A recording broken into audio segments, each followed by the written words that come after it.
নাম আরিফ রহমান। আপনার মায়ের নাম? মায়ের নাম আঞ্জুরা বেগম। উনি কি দায়িত্বে? উনি বিএলও। আচ্ছা, কি হয়েছে এখন ঝামেলা? এখন ঝামেলা হচ্ছে ওনার সইটা আমি দিচ্ছি তো, এইটা নিয়ে ঝামেলা হচ্ছে। কতগুলো ফর্মে সই করেছেন? 150টা হবে। কেন সই করলেন? উনি হসপিটালে অ্যাডমিট, তাই এই সইটা আপনাকে করতে বললো কে?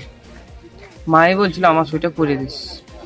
আচ্ছা, আপনি কি সাবালক, মানে আপনার ভোটাধিকার হয়েছে? না, ভোটাধিকার হয়নি। তাহলে হঠাৎ করে সই করলেন? তো মা বলছে এটা তো করতে হবে না, মার আদেশ তো পালন করতে হবে।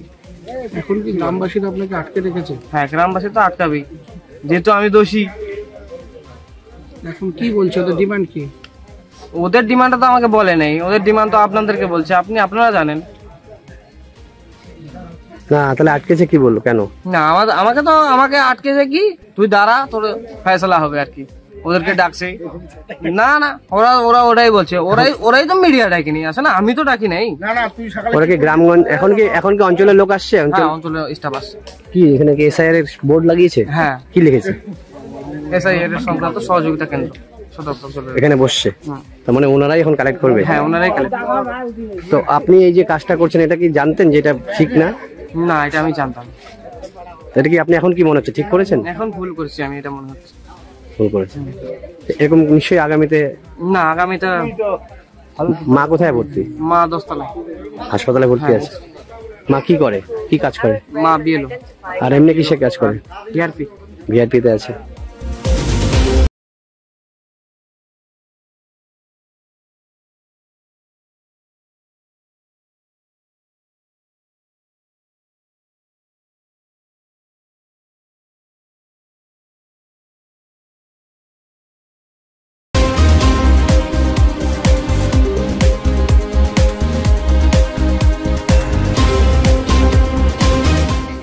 এত বিক্ষোভ দেখাচ্ছে কেন? কারা আসছে?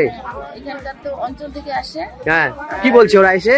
ওরা এসে বলতেছে যে ফর্মগুলো জমা দাও, 2টা ফর্মে জমা নিতে চাচ্ছে। এখন আপনারা কি করে জমা দিয়ে দিয়েছেন? আমি তো আগে দিয়ে দিয়েছি, ওই যে বিএলওর ছেলে, ও তো ফর্ম উঠাই নিছে আমার কাছ থেকে। সই উনিই করছে, ছেলেটাই করছে। মার সই? মার সইটা ও করছে। আপনি পঞ্চায়েত হয়ে ওনাকে সই করতে দিলেন কেন? আমি তো এটা বুঝতে পারি নাই যে এরকম হবে। আমাকে বলতেছে যে আমার মা অসুস্থ, আমি উপর মহলে জানাইছি বিষয়টা, তো আপনারা জমা দিতে পারেন, কোনো ভয় নেই। তাই আমি জমা দিই। তোর মার সই কিভাবে করে? ছেলে নকল করে করছে। এখন আপনারা একটু করে বিষয়টা দেখেন। হ্যাঁ, আমরা তো জানি না ওটা। তাহলে এখন চিন্তায় আছেন নাকি? হ্যাঁ, চিন্তায় আছে। আপনি কোন দলের পঞ্চায়েত? আমি এই যে টিএমসি। তৃণমূলের? হ্যাঁ, তৃণমূল। এই কোন এলাকা? আপনার নাম কি? আমার নাম সুস্মিতা রায়, আর আমাদের গ্রামের নাম চৌধুরীপাড়া। এটা খানশেপাড়া বুথ। এটা কত নম্বর বুথ? 17/180। 180। কি বলবেন এই বিএলওর যিনি ছেলে, নাবালক ছেলে, তিনি মায়ের সই নকল করে, বিএলওর সই নকল করে ফর্ম জমা নিচ্ছেন এবং এতে হইচই শুরু হয়েছে, বিএলওর ছেলেকে আটকে রেখেছে, কি বলবেন? না, সেটা তো অবশ্যই বিএলওর সাইন ওর ছেলে করতে পারে না। সেটা যদি করছে সেটা ভুল করছে, তবে যে কয়টা করছে সেটা আমরা সমাধান করার চেষ্টা করবো। ওর মা যখন হসপিটালে এডমিশন আছে, সেটা পুনরায় সইগুলো যে কেটে নতুন করে যেন ওর মা করে, তারপর ডিজিজ করা হবে, এটা আমরা শুনলাম এখানে আসি। ফর্ম তো কাটাকাটি চলবে না, বলে ফ্রেশ ফর্ম দিতে হবে, সেখানে আবার কেটে করবেন, তাতে কি অসুবিধা হবে না? যেভাবে সমস্যা আশা করা যায় একটা মানুষ যেন ঢুকতে না পারে, সেই সমস্যা আমরা সমাধান যেভাবে সমাধান করবো, এটা অবশ্যই।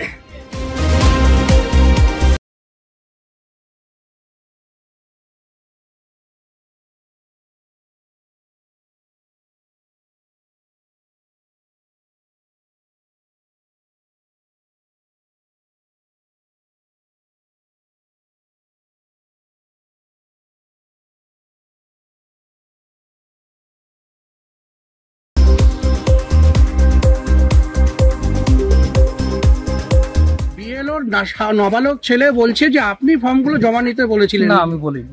কার নির্দেশে আপনি এই কথাটা বললেন? আমি বলিনি। উনি অন ক্যামেরা বলছে, ছেলেটি আরিফ বলছে আপনি ফর্ম জমা নিতে বলেছিলেন। তাহলে আপনি কি করে বললেন এটা? আপনি কেন প্রতিবাদ করছেন না? তাহলে আপনার সামনে অভিযোগটা করছে। আমি বলিনি। না, আপনি কার নির্দেশে বিএলও নাবালক ছেলেকে ফর্মটা জমা নিতে বললেন? আপনি আপনার বিরুদ্ধে অভিযোগ উঠেছে, আপনি রাজবাবু, ফর্ম জমা আমরা নিতে জিজ্ঞেস বলেছেন। করছি আপনাকে একটা প্রশ্ন, আপনি কার নির্দেশে ফর্মগুলো জমা নিতে বললেন? এসডিও বা ডিএম সাহেব কি আপনাকে বলেছেন? দেখুন ঊর্ধ্বতন আমরা একটু ওনার সাথে কথা বলি। আমি বলছি তো, হ্যাঁ বলুন। আমি সুপারভাইজার এই পার্টে। হ্যাঁ বলুন। ঊর্ধ্বতন কর্তৃপক্ষের নির্দেশেই আমরা ওনার ছেলেকে বলেছিলাম ফর্মগুলো জমা করতে, কারণ ডিজিটাইজেশনের কাজটা একেবারে এগোচ্ছিল না। বিএলওর সই ছাড়া কি ফর্ম আপনারা নিতে পারেন? বিএলও সই ছাড়া ফর্ম নিয়ে আমরা বিএলও কে দিয়ে সই করাচ্ছি হসপিটালে। না, ইনি তো সাবমিট করতে চাইছিলেন, সাবমিট করে দিতে চাইছিলেন, ক্যামেরার সামনে বলছিল। আমাদের কাছে সাবমিট করে ডিজিটাইজেশন তো আমরা করছি। না না, আমি সেটা বলছি না, আমি বলছি যে উইদাউট সই সিগনেচার একজন ভোটারের কাছ থেকে কি ফর্মটা রিসিভ করতে পারেন? এটা কি নির্বাচন কমিশনের গাইডলাইনে বলা আছে? দেখুন, এই মাত্র বিডিও স্যারের সাথে কথা হলো, এই মুহূর্তে এখানে যে ফর্ম জমা হবে আমরা সেটা সিগনেচার করে নেব, কারণ এছাড়া বিএলওর পক্ষে সেটা তো আজকের সিদ্ধান্ত। না না, আমি বলছি এটা তো আজকের সিদ্ধান্ত, কিন্তু ওনার বিরুদ্ধে যে অভিযোগ, আমি আমাদের প্রশ্নটা একটু শুনুন, তারপরে আপনি বলুন। আপনি যে সিদ্ধান্তের কথা বলছেন সেটাই এই মুহূর্তে, আজকে শনিবার দুপুরে সিদ্ধান্ত, কিন্তু উনি তার আগে ফর্ম রিসিভ করেছেন, সেইটা কি নির্দেশ দিল? ছেলেকে কিভাবে নির্দেশ দেওয়া যায়? ছেলে কিভাবে এর আগে আমরা যারা